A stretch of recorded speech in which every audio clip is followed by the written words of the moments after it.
உங்கள் white princess. இன்னைக்கு நம்ம கவிதைக்குள்ளே போகிறதுக்கு முன்னாடி ஒரு சின்ன கதைக்குள்ளே போயிட்டு அப்புறம் நம்ம கவிதைக்குள்ளே போகலாம்.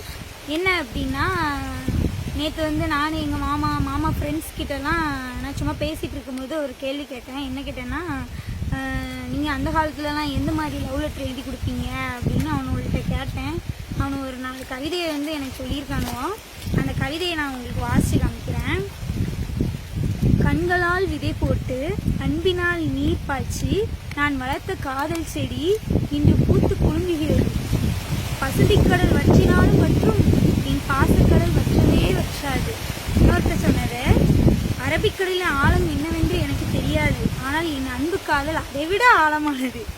இமயமலையின் உயரம் என்னவென்று எனக்கு தெரியாது, ஆனால் என் இதய காதல் அதைவிட உயரமானது. இதெல்லாம் அவனோட ரத்த வரிகளாமா, ரத்தத்தாலே எழுதி லவ் லெட்டர் எழுதி கொடுத்துருக்கானுவோ.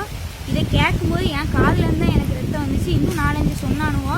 அதை கேட்டு நானே செத்துட்டேன், நீங்கள் செத்துடக்கூடாது அப்படிங்கிறதுக்காண்டி நான் அதை வந்து இந்த இடத்துல வந்து பதிவு பண்ண விரும்பலை. இப்போ வந்து அதாவது காதல் அப்படின்னு எடுத்துக்கிட்டோன்னா அது எவ்வளோ பெரியது, எவ்வளோ ஆழமானது, எவ்வளோ உயரமானது, எவ்வளவு பரப்பளவு, எவ்வளவு கொள்ளளவு, இப்படியே இதை பற்றியே வந்து தான் வந்து பேசிகிட்டு இருந்திருக்காங்க. இதுக்கு பேசாமல் நிலம் வந்திருந்தா கூட ஒரு சோழியாவது கிடச்சிருக்கும், ஏதாவது வேலை வெட்டிக்காவது இன்னும் போயிருந்துருப்பானோ. ஸோ வந்து வேலை வெட்டி இல்லாமல் இந்த மாதிரியான விஷயங்களை வந்து செஞ்சுட்டு இருந்திருக்காங்க. சரி, இப்போ வந்து நம்ம பாடலுக்குள்ளே போகலாம். இந்த பாடலுக்குள்ளே போகிறதுக்கு முன்னாடி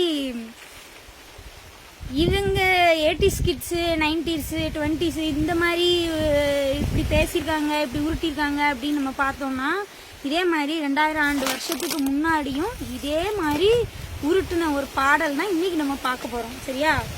அதாவது என்னன்னா, குறுந்தொகையில் 3வது பாடல் குறிஞ்சி திணை புலவர் தேவகுலத்தார் எழுதியிருக்காரு. நிலத்தினும் பெரிதே வானினும் உயர்ந்தென்று நீரினும் ஆறளவென்று சாரல் கருங்கோர் குறிஞ்சி பூ கொண்டு பெருந்தே நிலைக்கும் நாடனோடு நட்பே. அதாவது தலைமகள் வந்து இந்த பாட்டை வந்து சொல்லியிருக்கா. அதாவது குறிஞ்சி நிலத்தில் உள்ள தலைவனை வந்து எந்த அளவுக்கு லவ் பண்ணுறோம், எந்த ஆழமான அளவுக்கு லவ் பண்ணுறோங்கிறத வந்து இந்த இடத்துல வந்து பாடியிருக்கா. அதுதான் நிலத்தினும் பெரிது வானினும் பெரிது. அதாவது எவ்வளவுதான் காலம் வந்து டிஜிட்டலுக்கு மாறினாலும் அந்த காதல் இருக்க பைத்தியக்காரத்தனம் வந்து இன்னும் மாறாம தான் இருந்துகிட்டே இருக்கு. அப்படிதானே? அதுதான் காதலுக்கு அழகுன்றதை நான் வந்து பார்க்குறேன். காதலில் வந்து காலங்காலமாக உருட்டு வந்து இருந்துகிட்டே தான் இருக்குது. அது ரொம்ப அழகாக இருக்குது. அப்படிதானே? அது 80s உருட்டுனா என்ன, 90s உருட்டுனா என்ன, 2K உருட்டுனா என்ன, அது ஒரு மாதிரி நம்மளை வந்து மெய் சிலிர்க்க வைக்குது இல்லை? ஸோ அதை தான் வந்து இன்னைக்கு இந்த பாடலில் வந்து பார்த்துருக்கோம். பாய், நாளைக்கு பார்ப்போம்.